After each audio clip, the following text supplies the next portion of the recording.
They got a really big physical line. So, I mean, our coaches already done told us, like, this going to be the biggest challenge of the year.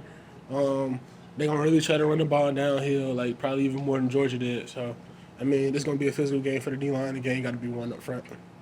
You guys maybe looking forward to a game like that? I mean, it seems like teams have run the ball against you guys, but it seems like you've gone against teams that are maybe happy to put the ball in the air. Are you looking forward to that? Yeah, I'm really looking forward to stopping the run, like, really establishing my game, like, stopping the run. And against a really good opponent. Like they held Georgia to they played them to 1 point like end of the game. So like this is a really good team, and I don't take them lightly.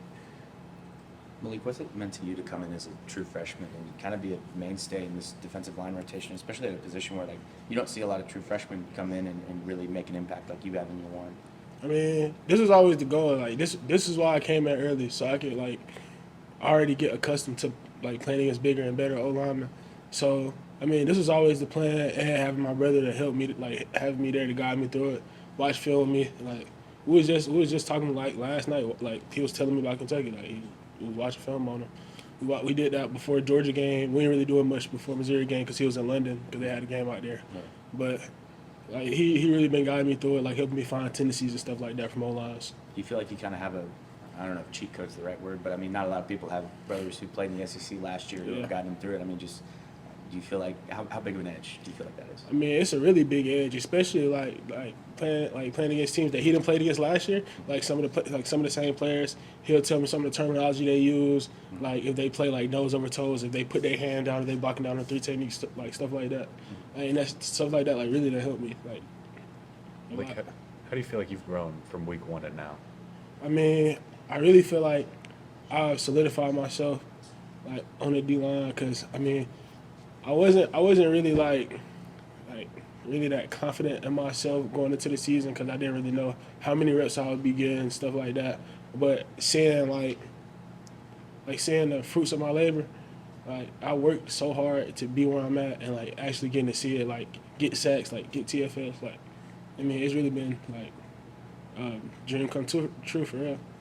Obviously, you've been able to be a contributor right away as a freshman, but what's it been like, seeing all the young guys and all the other freshmen who have contributed, especially in the defense?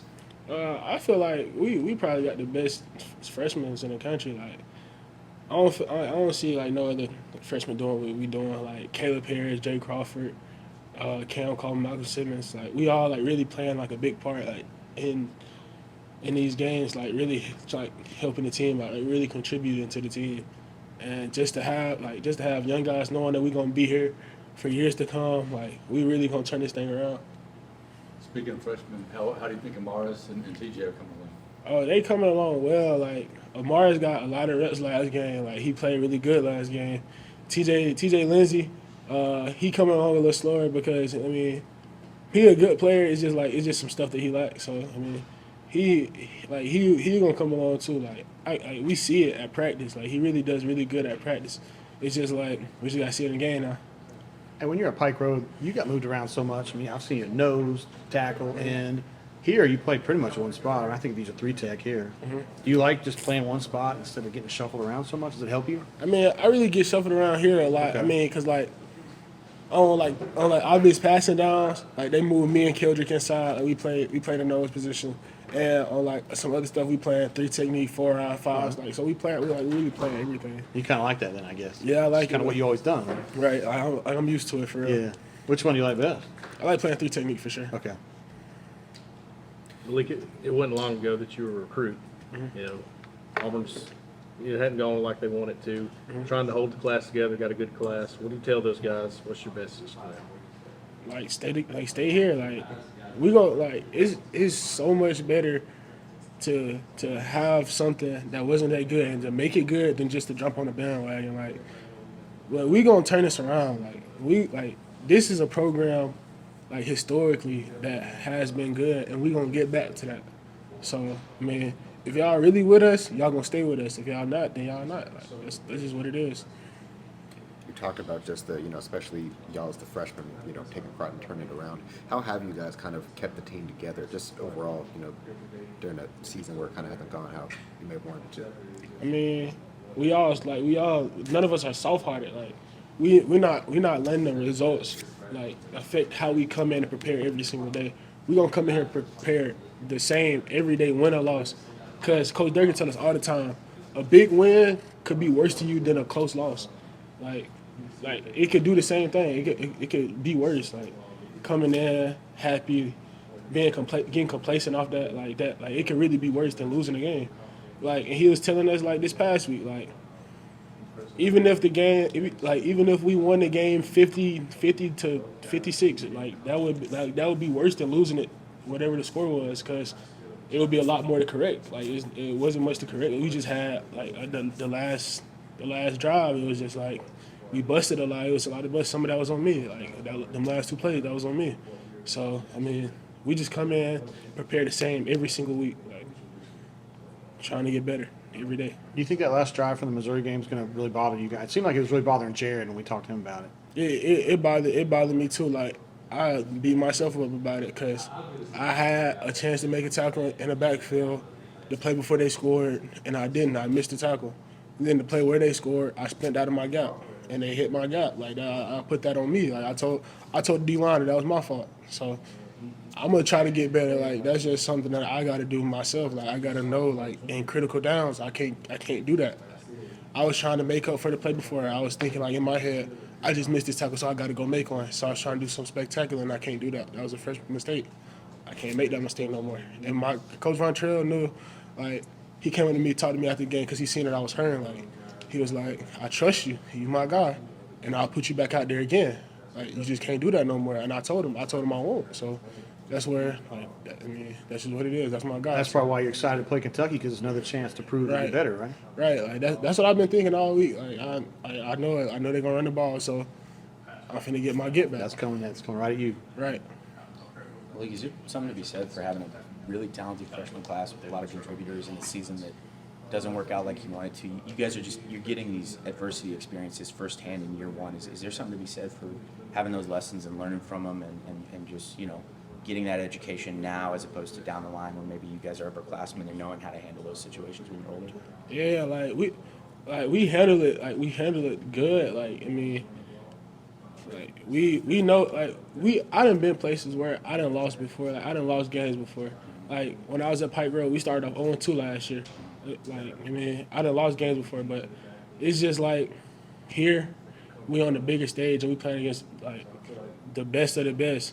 So it's like, if this was got to come with it, like this season right here, as a learning experience. So like next year, we can already know like what not to do when we lose. Like, then that's what it's just gonna have to be. Like, I tell myself every day, the only thing that's worse than being 2-5 is being 2-6. Like, so, or being 2-10. So I'm not trying to like keep losing.